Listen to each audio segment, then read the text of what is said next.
What's up, guys? I'm BTC. Dafran retires from the Overwatch League, and more changes to the PTR.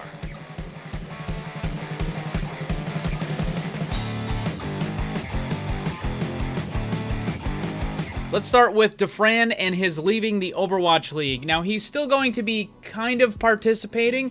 We'll get to that in just a second. Atlanta Reign and Dafran both put out their own statements about this. Atlanta Reign said that today we're sad to announce the retirement of Dafran. Dafran informed us his impending retirement a week prior to Stage 1 playoffs. In doing so, Dafran wanted to be respectful of Reign, his teammates, and our fan.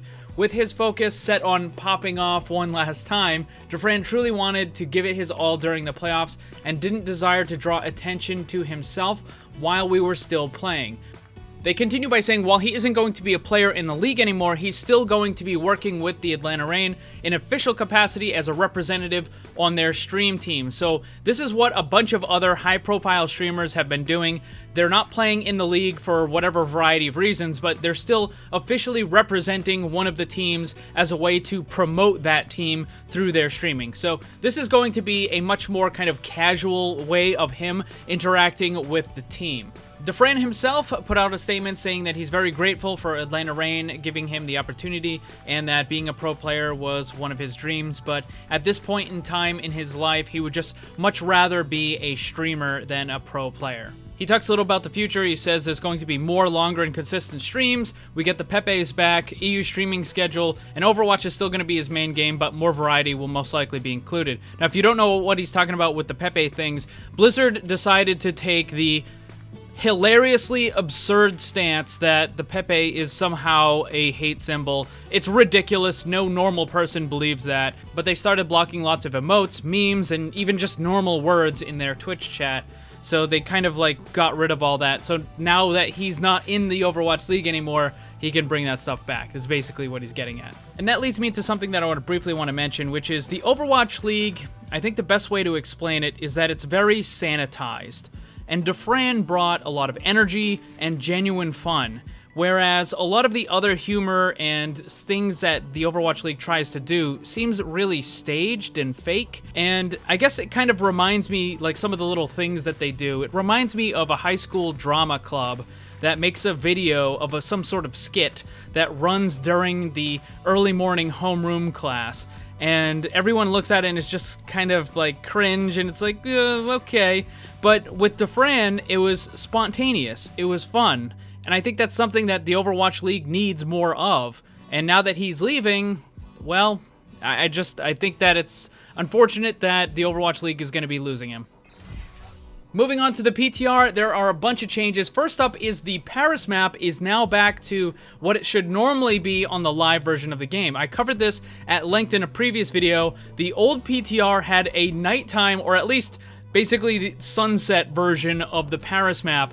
And I believe that that was for the upcoming archive event, because if you look at Uprising, we have the King's Row for normal, but that is a nighttime map. The daytime version is the Uprising one. Then for Retribution, Rialto daytime is the normal map, and nighttime is the actual event. So it seems like they basically take the same map and they kind of switch it, make one day, one night, all that sort of stuff.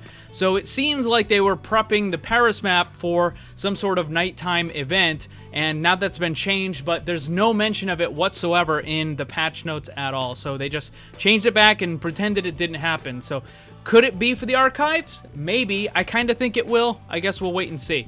Moving on to the hero balance changes, Doomfist Seismic Slam can now target through railings.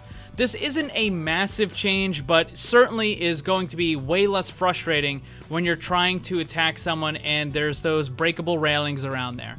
Next up is May. The ice wall is easier to place on thin surfaces and appears less jittery when moving around. However, there is a problem with this new version of it. It seems that when you're on different staircases, you just can't use this ability whatsoever. It doesn't allow you to actually click and activate it. So while it's a little bit better in some regard, there are definitely some bugs that need to be fixed about this. Next up is Reaper, the Shadow Step, and they haven't changed any of the major aspects of it, unfortunately. I did make a video going over all of the problems that I think are with the new Shadow Step, but the changes that they made is that it's easier to place on thin surfaces and appears less jittery while moving around. So if you look at how you're trying to use the Shadow Step, what would happen before is that little targeting area would always be there no matter what. And when you move the crosshair around, you would just move it from the ground up to the top and then back down to the ground. And even when you were in that kind of like midway point, it would still be there. But now, as you can see, what's happening is if you're not close enough to a ledge or to the ground or something, it simply doesn't show you that targeting area. So you have to actually see that in order to activate it, and when it's not able to teleport to somewhere, it just doesn't show you the landing location and it doesn't let you click it. That's it. And the same thing kind of happens with Symmetra. So next up is the teleporter. So again, easier to place on thin surfaces and appears less jittery, but an additional change is that players who use the teleporter now continue to look in their current viewing direction as opposed to whatever direction you place the teleporter.